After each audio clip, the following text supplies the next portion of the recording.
മാന്യ പ്രേക്ഷകർക്ക് പ്രശ്നങ്ങൾ പറഞ്ഞാൽ യൂട്യൂബ് ചാനലിലേക്ക് സ്വാഗതം.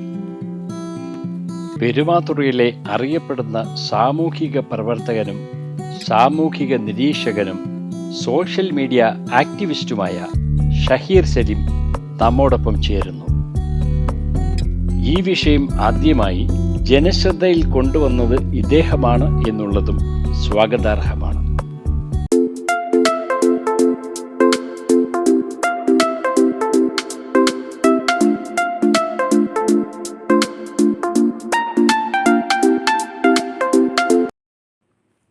പ്രശ്നങ്ങൾ പറഞ്ഞാൽ യൂട്യൂബ് ചാനലിലേക്ക് താങ്കൾക്ക് സ്വാഗതം. താങ്കൾക്കറിയാം, ഇപ്പോൾ പ്രമാദമായ ഒരു വിഷയമാണ് പെരുമാതുറ കത്തിക്കൊണ്ടിരിക്കുന്നത്. പല ചാനൽ ചർച്ചകളും നടന്നുകൊണ്ടിരിക്കുകയാണ്. എൻ്റെ ഒരു ചോദ്യം, ഞാൻ ആ ചോദ്യം വീണ്ടും ആവർത്തിച്ച് ഒരു ആവർത്തന വിരസത പ്രേക്ഷകർക്കുണ്ടാക്കുന്നില്ല. പെരുമാതുറ നിവാസികളുടെ അവകാശ നിഷേധമല്ലേ ഇത്? തീർച്ചയായും ഇതിൽ എന്തെങ്കിലും ഗൂഢാലോചനയുണ്ടോ? ഉണ്ടെങ്കിൽ അതെന്താണ്? അത് വ്യക്തമാണ്.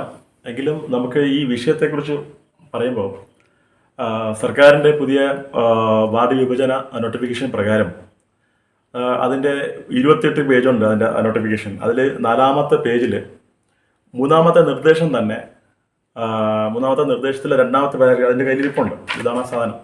അതിൽ 2ാമത്തെ പാരഗ്രാഫിൽ വളരെ വ്യക്തമായിട്ട് പറയുന്നുണ്ട്, ഇതിൽ നമ്മൾ വാർഡ് വിഭജനത്തിന് പരിഗണിക്കേണ്ട, ഗ്രാമപഞ്ചായത്തിൽ പരിഗണിക്കേണ്ട മാനദണ്ഡങ്ങളിൽ ഒന്നായിട്ട് വീടുകളുടെ, ഞാൻ അതൊന്ന് വായിക്കാം. 3ാമത്തെ നിർദ്ദേശത്തിലുള്ള 2ാമത്തെ പാരഗ്രാഫാണ്. ടോട്ടൽ പേജ് എടുക്കുമ്പോൾ 4ാമത്തെ പേജാണ്.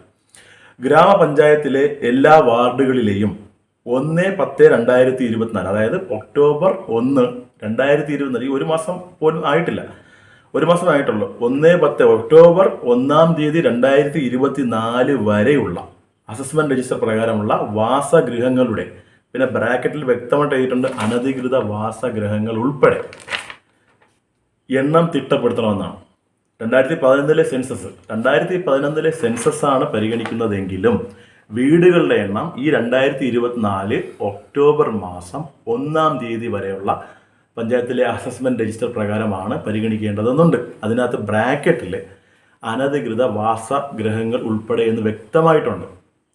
നമ്മളിപ്പോഴുള്ള കണക്ക് പ്രകാരം ചിറയൻകീഴ് ഗ്രാമപഞ്ചായത്തിലെ അസസ്മെന്റ് രജിസ്റ്റർ പ്രകാരം ചിറയൻകീഴ് ഒറ്റപ്പന 10ാം വാർഡിൽ 200 ചില്ലോനം വീടുകളെ ഉള്ളൂ. യഥാർത്ഥത്തിൽ 580-ലധികം വീടുകളുണ്ട്.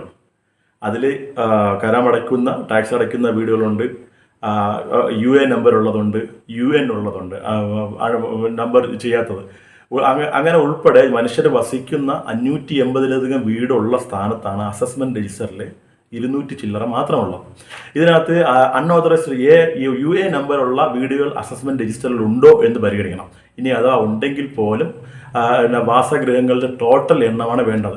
അത് അസസ്മെന്റ് രജിസ്റ്ററിൽ ഉൾപ്പെടുത്താത്തത് ഗുരുതരമായ ഉദ്യോഗസ്ഥരുടെ വീഴ്ചയാണ്. ആ വീട് ഉൾപ്പെടെ പരിഗണിക്കുമ്പോൾ ചിറയൻകീഴ് ഗ്രാമപഞ്ചായത്തിലെ ടോട്ടൽ 19 വാർഡുകളിലെ വീടുകളുടെ എണ്ണം ഇപ്പം തിട്ടപ്പെടുത്തിയതിനെക്കാട്ടിലും കൂടും. അങ്ങനെ വരുമ്പോൾ ഓരോ വാർഡിലെയും ആവശ്യത്തിനുള്ള വീടുകളുടെ എണ്ണം ഇനിയും കൂടും. എന്ന് വെച്ചാൽ ഇപ്പം നിലവിൽ അവർ ഡിവൈഡ് ചെയ്ത് വെച്ചിരിക്കുന്നത്, ഇപ്പോൾ പുതിയതായിട്ട് 2 വാർഡ് അപ്പുറ സൈഡിൽ വന്നത് ഉൾപ്പെടെ അവർക്ക് ഉണ്ടാക്കാൻ പറ്റുകയില്ല. ആ വീടുകൾ അവിടെ അപര്യാപ്തമാവും. യഥാർത്ഥത്തിൽ ഇവിടെയുള്ള വീട് ഏകദേശം ഞാൻ മനസ്സിലാക്കിയെടുത്തോളം പെരുമാതുറയിലെ 3 വാർഡുകളിലും ചേർത്ത് ഇപ്പം ഈ ലിസ്റ്റിൽ വരാത്ത 500-ൽ പരം വീടുകളുണ്ട്.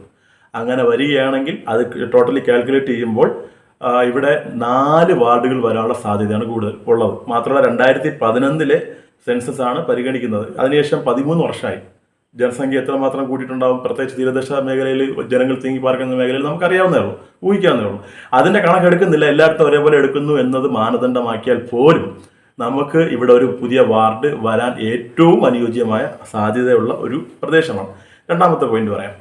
പിന്നെ 2011 സെൻസസ് പ്രകാരം എടുക്കുന്ന ലിസ്റ്റ് അനുസരിച്ച് വീടുകൾ ഇപ്പം നമുക്കിപ്പോൾ ഇതിൻ്റെ മാനദണ്ഡം എന്ന് പറയുന്നത് ടോട്ടൽ പഞ്ചായത്തിലെ ടോട്ടൽ പോപ്പുലേഷൻ ഡിവൈഡഡ് ബൈ പിന്നെ വാർഡുകളുടെ എണ്ണം. അപ്പോഴാണ് ഒരു വാർഡിൽ എത്ര വീടുകളാണ് വരേണ്ടത്, വ്യക്തികൾ പോപ്പുലേഷൻ എത്ര വരണമെന്നുള്ളത് അതിനകത്തുണ്ടാവും. വീടുകളുടെ അങ്ങനെ ടോട്ടൽ വീടുകളുടെ എണ്ണം എടുത്തിട്ട് 19 ഡിവൈഡ് ചെയ്യുമ്പോൾ എത്ര വീട് വരുന്നു അതാണ് ഒരു വാർഡിലെ വീടുകൾ എന്നാണ് നിർദ്ദേശം അനുസരിച്ചുള്ളത്. അങ്ങനെ ആ മാനദണ്ഡം ഇപ്പോൾ എടുത്തിരിക്കുന്നത് തന്നെ മിസ്റ്റേക്കാണ്. കാരണം ഒരുപാട് വീടുകൾ ഉൾപ്പെടുത്തിയിട്ടില്ല. ആ വീടുകൾ ഉൾപ്പെടുത്തണമെന്നാണ് ഗവൺമെന്റിന്റെ.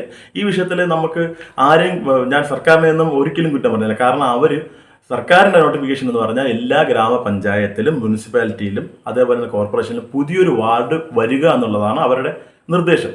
പുതിയൊരു വാർഡ് വരിക എന്ന് പറഞ്ഞാൽ ജനങ്ങൾ ഒരുപാട് ജനസാന്ദ്രത കൂടി വീടുകൾ കൂടി അവർക്കൊക്കെ ആനുപാതികമായ ആനുകൂല്യങ്ങൾ കിട്ടണമെന്നുള്ളതാണ് അതിൻ്റെ ആകെത്തുക.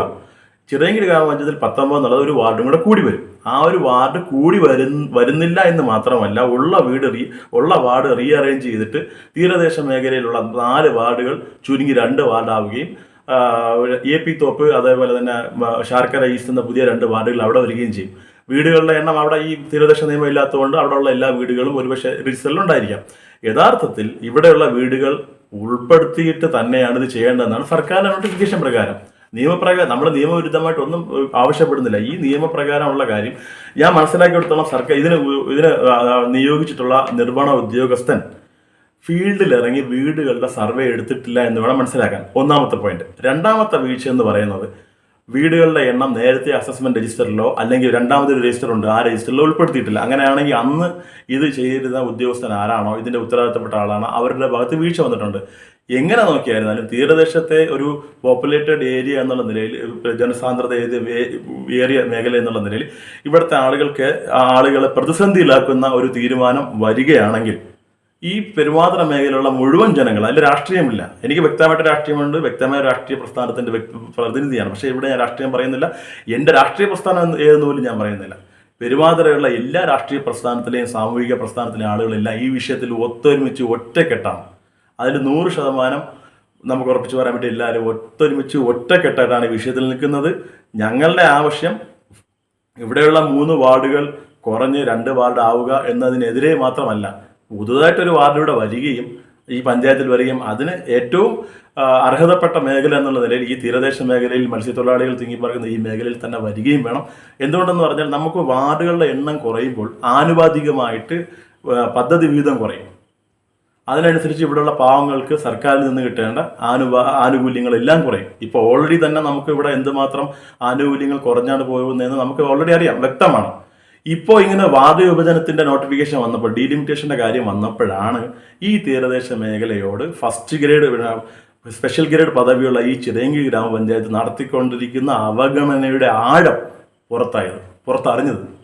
ബാക്കി ഇവിടുത്തെ ജനങ്ങളെ മാത്രമേ അറിയുമായിരുന്നുള്ളൂ. ഇപ്പോൾ ഒരു വിഷയം വന്നപ്പോഴാണ് ജനങ്ങൾ മൊത്തം അറിഞ്ഞത് എന്തുമാത്രം പീഡനവും അവഗണനയും അവഹേളനവും ഈ തീരദേശ മേഖലകളിൽ ചിറയൻകീഴ് ഗ്രാമപഞ്ചായത്ത് അധികൃതരുടെ ഭാഗത്തു നിന്ന് ഉണ്ടായി. അതിൽ ഞാൻ രാഷ്ട്രീയം പറയുന്നില്ല കേട്ടോ. ഉദ്യോഗസ്ഥരുടെയോ അല്ലെങ്കിൽ ഭരിക്കുന്നവരുടെ ആരുടെയൊക്കെ വീഴ്ചകൾ കാരണം സംഭവിച്ചുകൊണ്ടിരിക്കുകയാണ്. ഇതൊരു കാരണവശാലും സമ്മതിച്ചു കൊടുക്കുവാൻ കഴിയുകയില്ല. എനിക്ക് എൻ്റെ നാട്ടിലെ ജനങ്ങളോട്, എൻ്റെ സഹോദരങ്ങളോട് പറയുവാനുള്ളത്, നമുക്കിതിൽ രാഷ്ട്രീയം, നമ്മളെല്ലാവരും പ്രത്യേകം രാഷ്ട്രീയ പ്രസ്ഥാനങ്ങളുടെ അംഗങ്ങളാണ്. നമ്മുടെ രാഷ്ട്രീയം ഈ വിഷയത്തിൽ 2ാം സ്ഥാനത്താവുകയും നാടിൻ്റെ ഈ ഒരു വിഷയത്തിൽ എല്ലാവരും ഒറ്റക്കെട്ടായിട്ട് നിൽക്കുകയും ചെയ്യണമെന്നാണ് ഈ വിഷയത്തിൽ എനിക്ക് പറയാനുള്ളത്.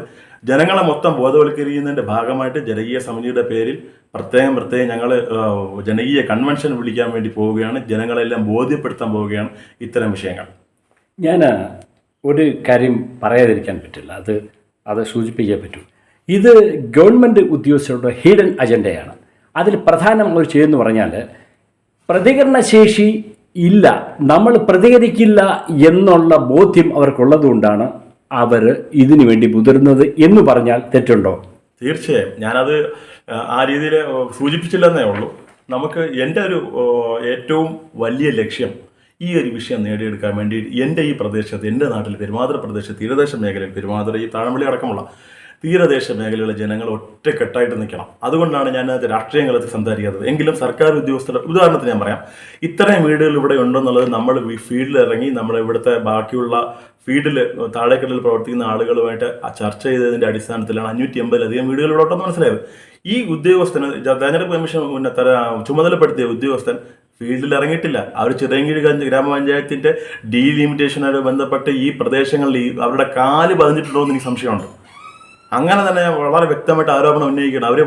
അവർ രജിസ്റ്റർ നോക്കിയിട്ട് കാൽക്കുലേറ്റർ എടുത്ത് ഡിവൈഡ് ചെയ്ത് അടിച്ച് കൂട്ടാൻ എല്ലാവർക്കും പറ്റും. പക്ഷേ ഇത് കറക്റ്റാണോ, അവിടെ എത്ര വീടുകളുണ്ടോ, ഈ വീടുകൾ ഇത് മാത്രമേ ഉള്ളൂ എന്ന് ഇതുവരെ അവർ ഫീൽഡിൽ ഇറങ്ങി അന്വേഷിച്ചിട്ടില്ലെന്നാണ് ഞാൻ മനസ്സിലാക്കുന്നത്. ഈ വിഷയത്തിൽ കേരള ഗവൺമെന്റ് നല്ലൊരു നിർദ്ദേശം വെച്ചപ്പോൾ അത് ഉദ്യോഗസ്ഥരുടെ വീഴ്ച കൊണ്ടാണോ ഇത് ഇത്തരത്തിൽ അപാകത ഉണ്ടായത്, എങ്ങനെയായിരുന്നാലും രാഷ്ട്രീയപരമായിട്ടുള്ള ഒരു വ്യക്തമായ തീരുമാനം ഇതിലെടുക്കുകയും തീരദേശവാസികളുടെ ഈ ആശങ്കയെ പരിഹരിക്കാൻ സർക്കാർ മുന്നോട്ട് വരികയും ചെയ്യണമെന്നാണ് ഈ വിഷയത്തിൽ എനിക്ക് പറയാനുള്ളത്. അതോടൊപ്പം ഇതിന്റെ നോട്ടിഫിക്കേഷൻ കരട് പ്രസിദ്ധീകരിച്ചതിന് ശേഷം ആക്ഷേപം ഉന്നയിക്കുവാനുള്ള കാലങ്ങൾ കുറച്ച് പീരീഡ് ഉണ്ട്. അതുമായിട്ട് ബന്ധപ്പെട്ട് നമ്മൾ മുന്നോട്ട് പോകും. എന്നിട്ടും ഇതിന് പരിഹാരം വരുന്നില്ലെങ്കിൽ അപ്പീലുമായിട്ട് പോവുകയും കോടതിയിൽ പോവുകയും എല്ലാം ചെയ്യും. അതിന് വേണ്ട ഡേറ്റ കളക്ഷനുമായിട്ട് ബന്ധപ്പെട്ട് എല്ലാ വീടുകളുടെ ഡീറ്റെയിൽസ്, നമ്മൾ ഉള്ള വീടുകളുടെ ഡീറ്റെയിൽസ് എടുത്ത് നമ്മൾ കോടതിയിൽ പോകേണ്ടി വന്നാൽ കോടതിയിലോ അല്ലെങ്കിൽ ഉദ്യോഗസ്ഥനോ കൊടുക്കാൻ നമ്മൾ വ്യക്തിപരമായിട്ട് ഞങ്ങളുടെ നാട്ടിലെ സാമൂഹിക പ്രവർത്തകരെല്ലാവരും ചേർന്ന് രാഷ്ട്രീയം മറന്നുകൊണ്ട് എല്ലാവരും ഒത്തൊരുമിച്ച് ഡേറ്റ കളക്ഷന് വേണ്ടിയിട്ട് ഇറങ്ങാൻ പോവുകയാണ്. ആ ഡേറ്റ കളക്ഷന് വേണ്ടിയിട്ട് എൻ്റെ നാട്ടിലുള്ള എല്ലാവരും ഒരേ മനസ്സോടുകൂടി നിങ്ങളുടെ പല അത്യാവശ്യ കാര്യങ്ങൾ മാറ്റിവെച്ചിട്ടായിരുന്നാൽ പോലും ഇറങ്ങണമെന്ന് എനിക്ക് ഈ ഒരു പ്രശ്നങ്ങൾ പറഞ്ഞിരുന്ന ചാനലിലൂടെ പ്രത്യേകം ഒരു അഭ്യർത്ഥന കൂടി വെക്കാൻ ഞാൻ ആഗ്രഹിക്കുന്നു. പ്രശ്നങ്ങൾ പറഞ്ഞാൽ യൂട്യൂബ് ചാനലിലൂടെ താങ്കളുടെ ഈ വിലപ്പെട്ട സമയം ഉപയോഗിച്ചതിൽ നന്ദി, നമസ്കാരം.